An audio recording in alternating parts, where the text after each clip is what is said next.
Bismillahirrahmanirrahim. Assalamu alaikum students.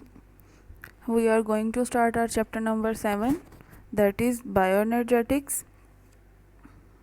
First of all, a short message for you.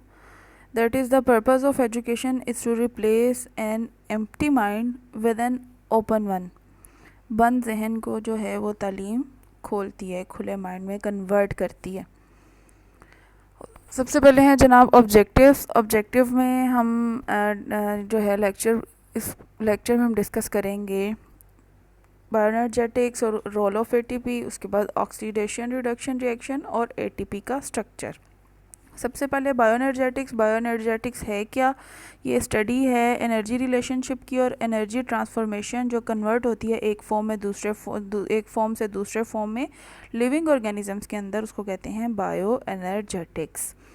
अब जो organism हैं वो energy obtain करते हैं कि जो फूड को मेटाबोलाइज़ किया जाता है, जो खाते हैं या प्रिपेयर करते हैं, उस सूरत में एनर्जी हमें ऑब्टेन होती है। और फूड के अंदर जो है वो पोटेंशियल एनर्जी होती है इनकी बॉन्ड्स की सूरत में, बॉन्ड्स के अंदर स्टोर होती है। जबकि जब ये बॉन्ड्स टूटते हैं, जैसे कि कुछ मैक्रोमॉलिक्यूल या माइक्रोमॉलिक्यूल जो हैं वो बॉन्ड्स की सूरत में होते हैं प्रेजेंट, तो एनर्जी उन बॉन्ड्स के अंदर as a potential energy store होती है। जब वो ब्रेक डाउन होती हैं उन बॉन्ड्स की तो काइनेटिक एनर्जी रिलीज़ होती है, और जो रिलीज़ होती है वो एनर्जी यूज़ की जाती है किसी और पर्पस के लिए। अब कुछ जो इसमें से कुछ एनर्जी है वो स्टोर होती है पोटेंशियल एनर्जी की सूरत में एटीपी के बॉन्ड्स के अंदर। एटीपी हाई एनर्जी सोर्स है किसी भी ऑर्गेनिज़म के, लिविंग ऑर्गेनिज़म के अंदर मेटाबॉलिक पाथवेज जो सारा रन आउट करता है, वो एनर्जी जो हमें मिलती है वो हमें एटीपी से मिलती है, इसके बॉन्ड से मिलती है। और बाकी की जो एनर्जी है वो एज अ हीट जो है स्केप हो जाती है। अब जो पोटेंशियल एनर्जी है वो स्टोर होती है एटीपी में और अगेन ट्रांसफॉर्म होती है काइनेटिक एनर्जी में, ताकि लाइफ की तमाम एक्टिविटीज़ जो हैं वो हो सकें। उसके बाद है ऑक्सीडेशन रिडक्शन रिएक्शन। बहुत से ऐसे प्रोसेसेस हैं लाइफ में, ऑर्गेनिजम्स की लाइफ में, जिसमें क्या होता है कि कांस्टेंट फ्लो ऑफ एनर्जी उन सारे प्रोसेसेस में थ्रू आउट द जो है प्रोसेस वो रिक्वायर होती है। अब जो एनर्जी फ़्लो में रहती है, अब ये जो फ़्लो ऑफ एनर्जी है, इससे क्या होता है कि जितनी भी एक्टिविटीज़ हैं, ट्रांसफॉर्मेशन और यूटिलाइजेशन, जितनी भी एनर्जी का use, each and everything, various life processes हैं उसमें। फॉर एग्जांपल ग्रोथ हो गई ऑर्गेनिज़म की, या मूवमेंट हो गई, रिप्रोडक्शन होगी, जो भी लाइफ की नेसेसिटीज़ हैं, जो भी रिक्वायरमेंट्स हैं, उनको फुलफ़िल करने के लिए एनर्जी फ़्लो कॉन्स्टेंटली करती रहती है। अब जो जितने भी ऑल लाइफ प्रोसेसेस हैं वो ऑक्सीडेशन रिडक्शन पे डिपेंड करते हैं। अब ये ऑक्सीडेशन रिडक्शन रिएक्शन क्या होते हैं? ऑक्सीडेशन रिएक्शन वो रिएक्शंस होते हैं जिसमें इलेक्ट्रॉन्स का लॉस हो रहा है और गेन कर रहे हैं। ऑब्वियस सी बात है कि कोई भी रिएक्शन जो होगा वो इसी तरह प्रोसीड होगा कि इलेक्ट्रॉन्स या तो लॉस करेंगे या गेन करेंगे किसी भी एटम में, तो इसको कहते हैं रिडॉक्स रिएक्शन। अब जो ऑक्सीडेशन है रिएक्शन, उसको हम कहते हैं कि इलेक्ट्रॉन्स रिलीज़ होते हैं किसी भी एटम में, और जो एटम करता है उसको कहते हैं ऑक्सीडाइज्ड एटम या मॉलिक्यूल या जो है वो एलिमेंट। और जबकि रिडक्शन वो है जो इलेक्ट्रॉन्स एक्सेप्ट करते हैं, गेन ऑफ इलेक्ट्रॉन्स, और जो एलिमेंट या एटम जो है वो गेन करता है उसको कहते हैं रिड्यूस्ड एलिमेंट या एटम या कंपाउंड। अब जो रिडॉक्स रिएक्शन है उसमें एक्सचेंज होता है इलेक्ट्रॉन्स का। Loss of electrons is called oxidation, gain of electron is called reduction. अब जो इलेक्ट्रॉन्स है वो एक एनर्जी सोर्स है। अब ये डिपेंड करता है कि इलेक्ट्रॉन्स की अरेंजमेंट पे, लोकेशन पे। फॉर एग्जांपल कि जब ऑक्सीजन के साथ इलेक्ट्रॉन्स होते हैं तो स्टेबल एसोसिएशन बनाते हैं।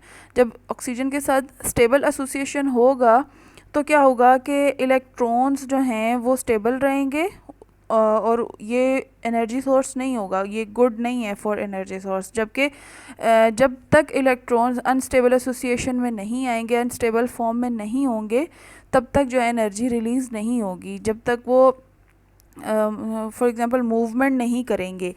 अच्छा, अब जब इलेक्ट्रॉन्स को ऑक्सीजन से पीछे हटा लिया जाता है तो क्या होता है कि एक अनस्टेबल एसोसिएशन हो जाती है। अब इलेक्ट्रॉन्स जो है वापस जाने की कोशिश करते हैं, इतने में क्या होता है कि उनकी मूवमेंट स्टार्ट हो जाती है, तो इस तरह से एनर्जी रिलीज़ होती है।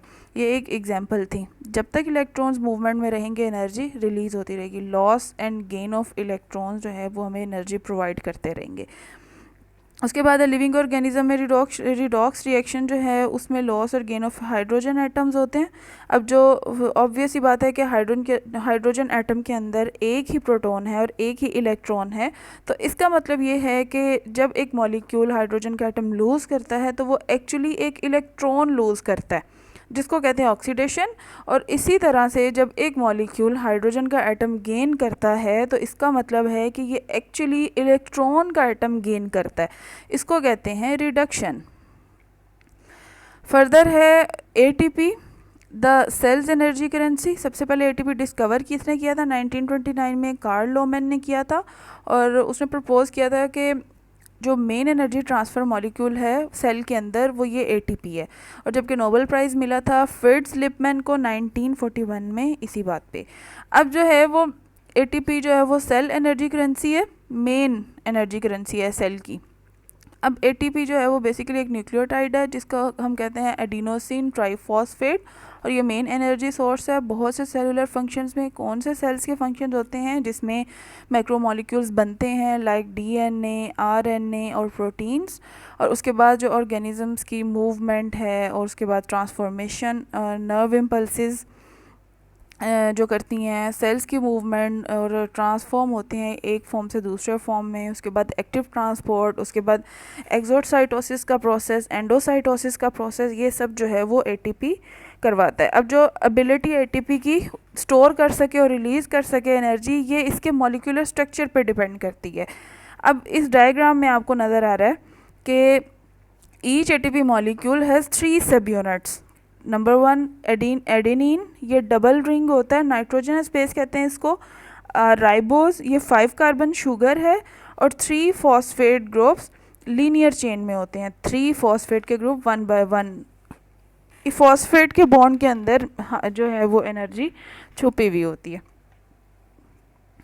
जब एटीपी से एटीपी इज़ एडिनोसिन ट्राइफॉस्फेट जिसमें 3 फॉस्फेट होते हैं, और एटीपी से कन्वर्ट होते हैं एडीपी में, मीन्स एडिनोसिन डाइफॉस्फेट। एक फॉस्फेट का जब बॉन्ड टूटता है तो एडीपी बना देता है।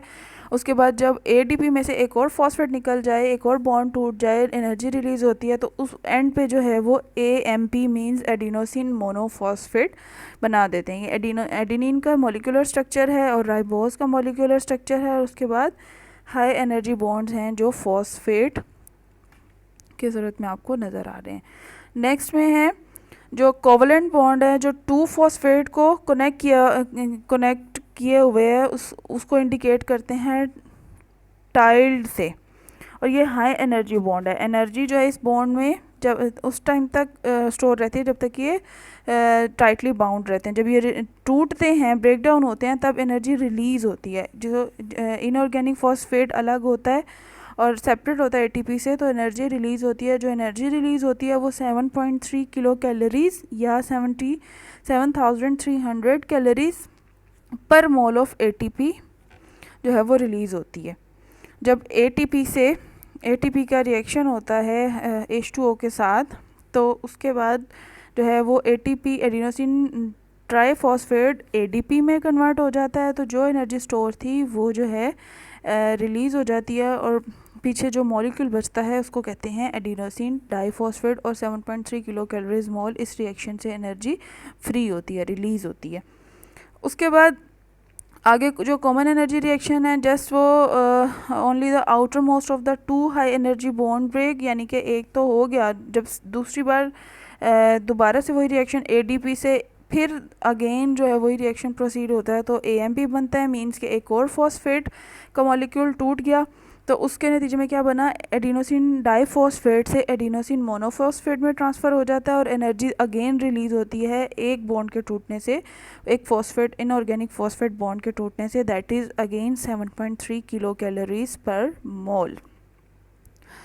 जब ऐसा होता है तो एटीपी जो है वो पहले एडीपी बनता है और उसके बाद एक और इनऑर्गेनिक रिलीज़ होता है। उसके बाद जो है वो एडीपी ट्रांसफ़र फर्दर ब्रेकडाउन होता है एएमपी में, जिसको एडिनोसिन मोनोफॉस्फेट कहते हैं। और इस तरह हमें एनर्जी जो है वो एटीपी के मॉलिक्यूल के अंदर जो ब्रेकडाउन होता है इनऑर्गेनिक फॉस्फेट का एटम, 1 बाय 1 जैसे जैसे टूटता है हमें एनर्जी मिलती जाती है। इसी तरह जब एटीपी का मॉलिक्यूल दोबारा बनना होता है तो वो इतनी एनर्जी रिक्वायर्ड होती है कि उसका फॉस्फेट ग्रुप आके साथ अटैच हो जाए, तब जाके 7.3 किलो कैलोरीज मोल एनर्जी रिक्वायर्ड होती है इसके जो है एटीपी का स्ट्रक्चर बनने में। मॉलिक्यूलर स्ट्रक्चर जो फॉस्फेट ग्रुप है इनऑर्गेनिक फॉस्फेट उसके अंदर हाईली स्टोर होती है। नेक्स्ट है सेल जो है वो कॉन्स्टेंटली रिसाइकल करते हैं एटीपी। जैसे ही फॉर एग्जांपल के वो पिछले डिस्कस किया था कि वो जो फॉस्फेट के 3 ग्रुप्स हैं उनमें से एनर्जी जब एक फॉस्फेट का बॉन्ड टूटता है एटीपी के मॉलिक्यूल के स्ट्रक्चर से तो हमें एनर्जी मिलती है, रिलीज़ होती है। अब इसी के ऑपोजिट देखें तो जब एडीपी के साथ आके एक इनऑर्गेनिक का फॉस्फेट मिलेगा तो एनर्जी रिक्वायर्ड होगी उसको बाइंड करने में और साथ में मैग्नीशियम आयन, तब जाके वो एटीपी का मॉलिक्यूल दोबारा बनता है। The synthesis of ATP from ADP and pi requires the expenditure of 7.3 kilo calories energy पर मोल। रिक्वायर्ड भी उतनी है और रिलीज़ भी उतनी होती है एक बॉन्ड के टूटने से और बनने से। इस एनर्जी को ऑब्टेन किया जाता है ऑक्सीडेशन ऑफ फूड स्टफ से। और हम इसको समराइज़ कर सकते हैं कि ATP is generated by energy releasing processes and is broken down by energy consuming processes. इस in this way ATP transfers energy between metabolic reactions के हमें ये एनर्जी मिल रही है, फॉस्फेट का बॉन्ड टूट रहा है, बन रहा है, ये जो हमें एनर्जी मिल रही है ये एटीपी के थ्रू मिल रही है। तो डियर स्टूडेंट्स अब जो है वो फर्स्ट लेक्चर तो हमारा हुआ ख़त्म। Thank you so much. Next में जो है वो फोटोसिंथेसिस डिस्कस करेंगे और असाइनमेंट्स काइंडली आप अपनी जल्दी मुझे एंजाइम्स के चैप्टर की सबमिट करा दें ताकि मैं नेक्स्ट में इसकी असाइनमेंट्स आपको साथ साथ दे दूँ, असाइन कर दूँ। Thank you so much.